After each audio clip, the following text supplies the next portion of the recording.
Assalamualaikum warahmatullahi wabarakatuh. Alhamdulillah, alhamdulillahi rabbil alamin. Assalatu wassalamu ala ashrafil anbiya'i wal mursalin. Sayyidina wa maulana Muhammadin. Ashhadu an la ilaha illallah wa ashhadu anna Muhammadar Rasulullah. Allahumma salli ala Sayyidina Muhammadun musabbihil wal ikram, ya wal jalil wal ikram. Subhanal malikul qudus, subhanatil izzati wa azzamati wa haibat, wal qudrat wal sultan wal kamal wal jamal wal kibriyai wal ijabarut, wala yafutu wala ya'budu abada. Suhubukum kuddus rabbuna wa rabbul malaikatihi wa ruhi. Subhanallah walhamdulillah wa la ilaha illallah wallahu akbar. Wa tahirin wal mujahidina amma ba'du. Bersyukur kita kepada Allah dengan mengucapkan alhamdulillahi rabbil alamin atas segala limpahan karunia, rahmah dan hidayahnya, serta dengan izinnya juga kita dapat menjalankan amanahnya, beramal, beribadah, zahir, batin, dunia dan akhirat. Bersalam kita tidak akan pernah kita lupakan. Marilah sama-sama kita sampaikan kepada junjungan kita, Nabi Allah, Nabiul Akhir Zaman, Rasulullah Muhammad sallallahu alaihi wasallam. Atasnya kalimahnya dengan mengkalamkan Allahumma sholli ala Sayyidina Muhammad wa ala alihi Sayyidina Muhammad. Alhamdulillah, bertemu lagi dengan saya, Guru Mursyid Syekh Nur Muhammad Buya Irwan Maulana Al-Khalidi dalam makom majelis zikir Ma'rifatullah, tentunya dalam channel kita YouTube Buya Pasaman Timur, dalam rangka meningkatkan iman dan takwa kita kepada Allah Subhanahu wa taala. Perlulah kita memikirkan kembali kepada ketentuan tauhid, bertolabul ilmi.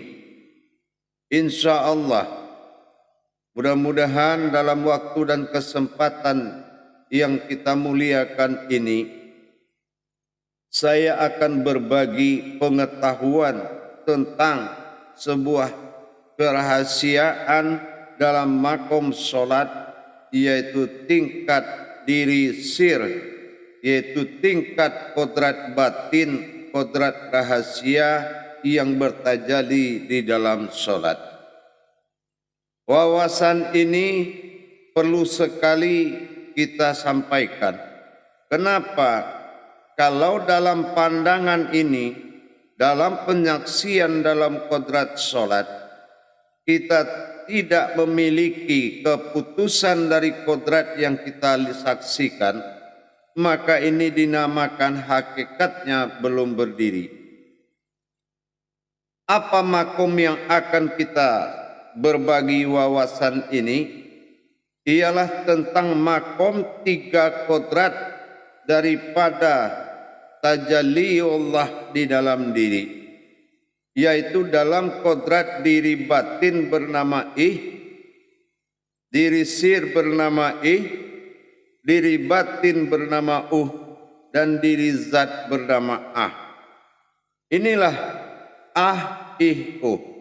di mana makom kodrat ini terjadi di dalam salat, inilah kodrat yang terhimpun menjadi satu wujud diri, yang menjadi diri ihram, yang mana kita tahu diri ihram ini adalah diri rahasia yang bersifat atau rahasia. Mana diri rahasia itu? Yaitu adalah diri sir yang disebut dengan diri kabir. Berdirinya kodrat kabir pada alam kabir dinamakan ihram. Ini adalah satu pandangan. Nah, sementara yang bertakbir ini makomnya adalah ini adalah sifat aftar. Sifat aftar adalah sifat nyata bagi Allah yang dinyatakan untuk menyembah. Ini dikatakan dengan kodrat atau zat. Nah, sementara himpunan maujud dari semuanya ini menjadi kodrat batin. Ini yang dinamakan Jadi nilai daripada kodrat jasad ini sudah mencapai nilai batin. Artinya apa? Kita telah berhasil mendirikan diri batin di dalam alam batin. Mana yang dikatakan diri batin dalam alam batin? Nah, inilah himpunan dari segalanya adalah bersifat Semuanya ini berkodrat daripada diri batin dan alam batin. Diri aftar yang dijanjikan menjadi nyata dan dinyatakan untuk menyembah. Ini adalah kodrat aftar atau dinamakan alif tersurat. Inilah yang maujud pada ayan kerajiah yang dinamakan aftar. Nah, sementara diri atau rabbani atau batin, rabbani diri sir bagi Allah, diri rahasia bagi kita dinamakan nyawa. Nah, ini adalah suatu wujud yang harus menjadi himpunan batin, himpunan kerahasiaan berkodrat daripada batin. Sementara diri maujud daripada Adam atau aran kerajiah ini bersifat unsur batin. Apa yang dikatakan unsur batin? Yaitu unsur yang maujud pada tingkat yang tidak memiliki kodrat keinsanan. Dia adalah sebuah maujud seperti layaknya ayan kerajiah. Nah, ini sudah bersifat Jadi umpamanya kalau kita bercerita tentang tersirat, maka ini adalah salah satu perwujudan sir daripada takbir. Kita lihat wujud zat.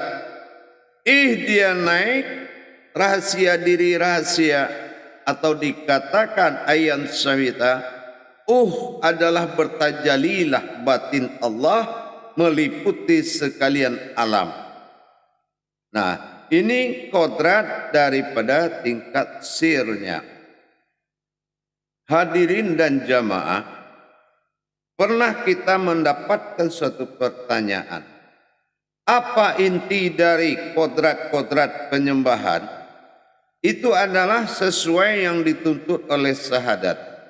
Syahadat menyatukan syahadah langsung ahad menjadi satu. Inilah ihram. Yang jadi satu itu adalah ihram. Ihram itu berdirinya diri rahasia semata. Nah, kodrat dari diri rahasia yang disebut dengan diri sir, yaitu al-haqqullah. Nah, diri al-haqqullah ini adalah diri rabbani yang muncul setelah mewujudnya diri atau aftar. Kalau kita melihat persiapan daripada mau memulai ibadah, nah kita melihat sewujud ini namanya atau wujud illa Allah atau wujud daripada alif lam lam ha aftar. sifat nyata bagi Allah dalam mawujud adalah ah. Nah, begitu diakui Allahu Akbar, maka bertajalilah ma'rifat kepada naiknya yaitu naiknya ayan sabitah membawa takbir dari batin bilah Allahu, maka akbar bersifat dia pada sifatnya sendiri, yaitu dengan bertajalinya diri batin sehingga lenyap. Tidak ada lagi an-nazir yang ada saat akbar, saat bertajali dalam napas kita, mentajalikan semua kodrat batin meliputi sekalian alam, sehingga tidak ada lagi yang zahir, melainkan semua adalah batinnya Allah yang berdiri di dalam kabirnya Allah. Inilah marifat solat dalam bentuk kodrat wujudnya. Jadi wujud yang tiga ini bisa menjadi amalan, bisa menjadi witiran untuk mendapatkan la mawujudun illallah. La ilaha illallah, ma'rifat bisa disandarkan kepada Kalau ini kita tazakurkan, maka ini apabila kita bertakarub, maka dia akan bertajali dengan kodrat datang dalam sirnya, maka batin mawujud kepada seluruh alam diri, sehingga nanti kabira walhamdulillahi katsira wa subhanallahi bukratan wa asila, maka terjadilah berdirinya diri batin di dalam alam batin. Jadi batin yang dimaksud bukanlah batin yang disembunyikan atau tersembunyi, tetapi mawujudnya kodrat batin pada alam batin. Kalau memang sudah alam batin yang berdiri, kodrat batin yang berdiri di alam batin, maka inilah yang dikatakan solat sir usir, rahasia di balik rahasia. Inilah yang dikatakan tajalli Allah. Tajalli Allah di dalam tajalli sirullah, tiga kodrat akan nyata di dalam perbuatan solat. Kalau itu kodratnya, maka tiadalah kodrat itu bersekutu dengan Allah Subhanahu wa Ta'ala. Itu kodrat yang bukan bersekutu dengan Allah, melainkan kodrat Allah semata. Kenapa? Itu adalah kodrat Rabbani bagi diri, sementara itu adalah kodrat rohani bagi diri, dan itu adalah tajalli hayatnya Allah pada Adam nurani bagi diri. Nah, inilah makanya kodrat perjalanan tingkat ma'rifat itu memang harus kita tajalli di situ. Maka dikatakanlah diri panafilah tadi adalah diri dasar untuk membangun tingkatan-tingkatan derajat ma'rifat di dalam ibadah kita. Derajatnya al-baitailah wallahu al-baitah. Kalau kamu tahu sesungguhnya di ahlul bait dirimu itu adalah kodrat ibadah. Jadi kalau kita paham bagaimana mendirikan kodrat Allah kepada Allah, maka kodrat Allah itu bertajali pada tiga kodrat. Yang disebut kodrat itu, dan itu adalah kodrat sifat sir bagi Allah yang mewujud bagi diri kita. Tingkat solatnya sudah luar biasa tingginya. Jadi kalau kita paham, menempatkan, menyadari dan memandang, menyaksikan tiga kodrat ini bertajali di dalam wujud-wujudnya Allah, wujud sifat-sifatnya Allah, bertajalli dalam wujud zat, bertajalli dalam wujud batin, dan bertajalli dalam wujud sir, maka dikatakanlah maujud tadi adalah wujud rahasia Allah. Inilah yang dikatakan kodrat rahasia Allah. Makanya kalau kita sudah bisa menghadirkan mana nur ma'in yang akan menyaksikan, inilah kesempatan bagaimana kita mewujudkan nur ma'in dalam kodrat insanu tadi, menyaksikan tiga kodrat itu bertajalli dalam tiga wujud. Tiga kodrat tadi dia bertajalli dalam tiga wujud. Wujud batin dia bertajalli, wujud zat dia bertajalli, wujud sir dia bertajalli. Maka akan terbuka ijabul ghaib diri kita, bahwasanya yang menyaksikan dengan yang disaksikan akan nyata adanya. Ini membutuhkan kesadaran diri yang sangat tinggi,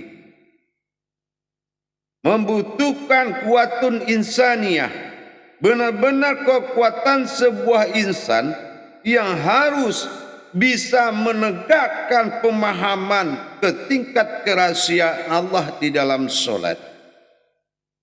Jadi yang kata kita bilang dengan sifat nurani, rohani, rabbani, itu adalah wujud daripada kodrat-kodrat tersebut.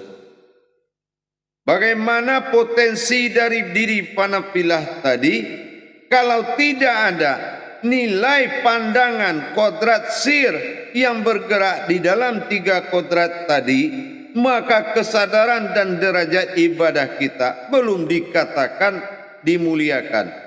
Makanya kita harus paham, kita bernapas di dalam solat itu mentajalikan batin ma'rifat itu. Ma'rifat mentajalikan batin agar tidak muncul kodrat-kodrat kemanusiaan kita. Inilah penjagaan aras namanya. Dalam kita melakukan rakaat, memandang rukun dalam rakaat, memandang wujud dalam kodrat, ini perlu tajalli batin yang paling kuat. Ini perlu tajalli Inilah napas yang tidak boleh menerima kehadiran akal dan nafsu yang merusak hubungan tauhid sahadah yang sedang terjadi di dalam solat. Kencangkan tajalli nya. Insya Allah tidak ada kesempatan, jangankan dari godaan setan dan iblis, dari pandangan akal saya tidak bisa menembus tajalli yang bertajalli dalam kodrat Adam. Gerakan-gerakan menggerakkan batin, menutup pori-pori daripada diri kita agar tidak bisa menerima gangguan dari godaan apapun. Hadirin jamaah yang dirahmati Allah rahimakumullah. Jadi kalau kita sudah memahami tajalli batin dan bagaimana tajalli sir, tajalli zat, batin, zat dan sir, itu luar biasa. Tajalli batin, tajalli zat dan tajalli sir. Nah, kalau kita sudah bisa melihat, merasakan wujud tiga kodrat di dalam solat, insya Allah maka nyawamu, napas yang turun naik ini, dia akan selalu mentajalikan kodrat yang tiga tadi. Dia akan selalu mentajalikan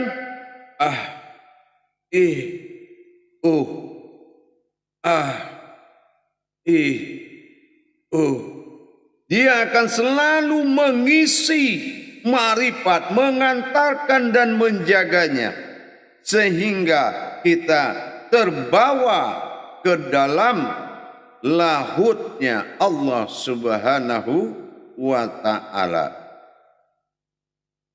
Para hadirin dan hadirat jamaah rahimakumullah dimanapun berada,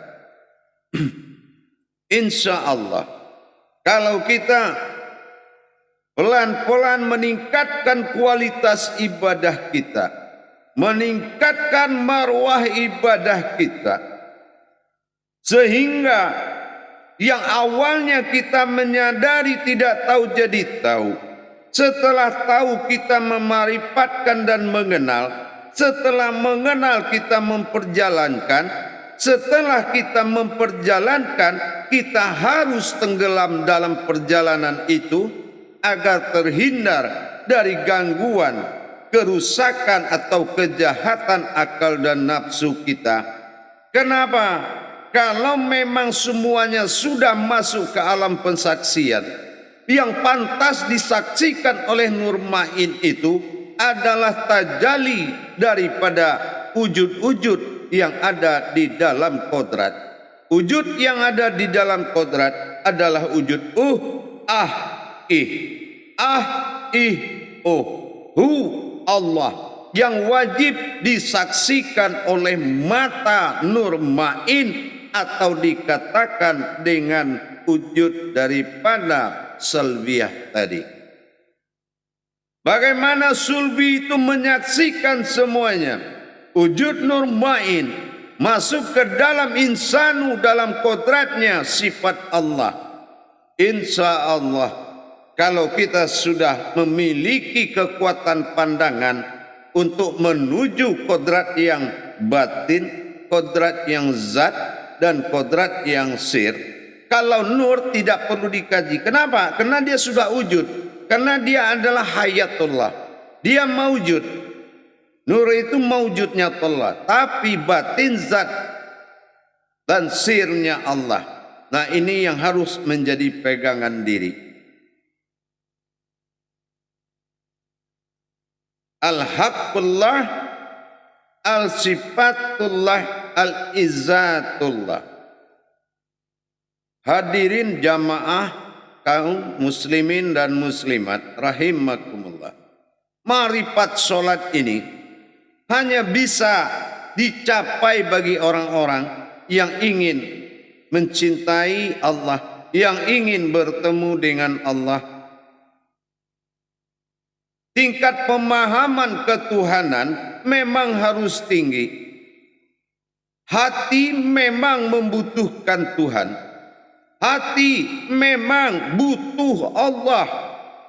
Kalau hati belum membutuhkan Allah, bagaimanapun kita mentajalikan daripada kodrat-kodrat sirnya Allah, maka bagimu hanya sebuah rasa yang datang dan pergi.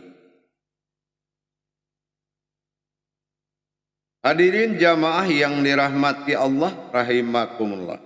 Insyaallah, mudah-mudahan dalam bertajalinya sirullah dengan memiliki pandangan Nur Ma'in, insyaallah sudah pantas Nur Ma'in menyaksikan kodrat-kodrat yang sir zat wujud dan batin tadi untuk masuk ke dalam kodrat-kodrat Allah dalam bertajali untuk mendapatkan wujudullah daripada kodrat Allah semata.